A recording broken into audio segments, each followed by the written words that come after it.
Another reason why Labor is suffering in the polls right now. The Treasurer, Grim Jim Chalmers, the man who says, yeah, he's a little bit loose when he was on the cans around Parliament. Nobody will ever ask exactly what. Might just keep asking that question until he gives us an answer. But of course, he is the man who is ultimately in a position to do something about cost of living, something that this government talks the talk but does not walk the walk. Here he was again in Parliament today. Cost of living pressures are the biggest concern around the kitchen tables of this country, and they are the biggest focus of the Cabinet table here in Canberra as well. We understand Australians are doing a tough. Now, you know that's not true, I know that's not true, and even a crazy cat lady from Tasmania knows it's not true.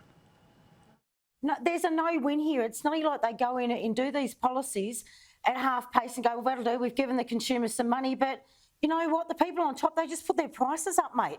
That's common sense. That's how businesses work. And people keep saying to me, it's like, well, where's the government gone? It lost out on the voice, and it's like sitting in a corner, has no idea, doesn't know what to do from here on in.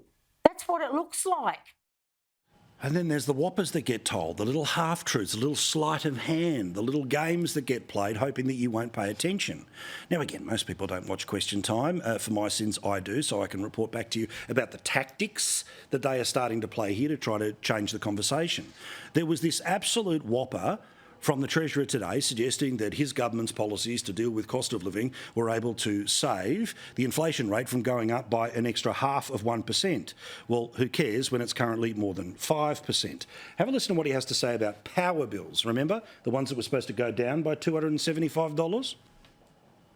Now, Mr Speaker, without our energy plan, electricity would have gone up 18.6%, not 4.2%.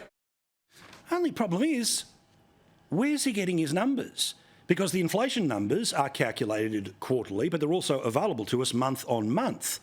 Now, he was talking there about a 4% increase in power bills. It's actually 18%. He was claiming credit for it not being 18.6%. Instead, he said it's 4%. Reality is it is at 18%. And while I get to Chris Bowen in a moment, those numbers are going to remain high because of the billions, nay, trillions of dollars that are needed to transition from the old grid to the new grid, because that's what Twitter and Q&A demands. Yet, of course, this is the bloke who is in a position to be able to do something about cost of living relief today, and that is to cut petrol taxes. As you know, 25 cents cut for 6 months would cost $3 billion.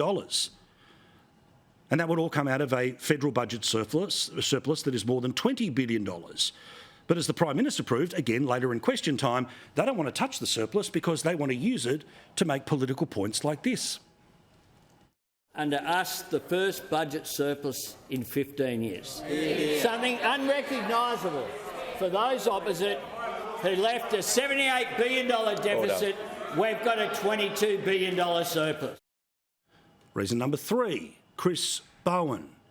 Blackout Bowen, because, of course, we constantly get told that energy supply is going to be a problem. The Bureau of Meteorology, the BOM, of course, has said that because it's going to be particularly hot, that means there's going to be less wind. Less wind means less power, and that means it's going to be an unreliable grid. Well, as you know, last week, Chris Bowen came up with an idea to basically NBN renewable energy, which is for the federal government to underwrite a whole collection of brand new infrastructure. Now, companies have to bid for it. The government will then choose the lowest price, which will, of course, inevitably blow out, because any government announcing anything always ends up costing us about twice as much as the original press release says. But all of it is going to be off budget, which means we'll never know exactly how much money that's going to cost. But as the Financial Review told us in the past couple of days, the fear is this could be about tens of billions of dollars. All of it, which will be hidden somewhere and we'll never know. But don't make any mistake. Chris Bowen's plan to achieve what he wants to achieve, which is 80+% renewables, is based off more taxpayer dollars going into this infrastructure. So you pay for it as a taxpayer and you pay for it as a customer. And how do we know that it's tens of billions of dollars? Because when he appeared with the New South Wales Energy Minister, Penny Sharp, last week, he was announcing a new project that would produce 1 gigawatt of power. That's 1,000 megawatts of power. The cost, $1.8 billion. Renewable energy websites, which praised Chris Bowen for coming up with this new sleight of hand where the government's going to be dumping tens of billions of dollars in, says that his dream is to get to 32 gigawatts of extra power. So do your sums. 32 gigawatts at the best price of what, 1.8 billion? $57.6 billion. That's how much money this bloke looks like he is going to be able to push off books and never be held accountable for. And just as I predicted when we told you about this last week, and sadly I was correct on this, which is that one of the ways he's going to hide you ever knowing how much money the Australian taxpayer is putting into these projects, whether they work or not, is to firstly put them off budget, which means the numbers are never published. And even if there was some way of being able to get them published, the government would be able to hide behind the contracts that they write with the private companies that would go and build the infrastructure with the taxpayers' dollars. All of this is done under the practice of being commercial in confidence, which means you never get to see the contracts, you never get to see the terms, you never get to see the money. And even if you asked for it, you'd get back documents that look like this.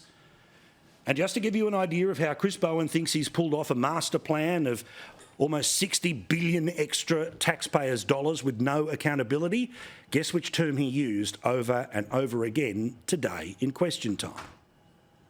It is quite common practice in governments of all levels when you are conducting an auction to say that it is commercial in confidence. Commercial in confidence. Commercial in confidence. Commercial in confidence. But of course, the biggest reason is the Prime Minister.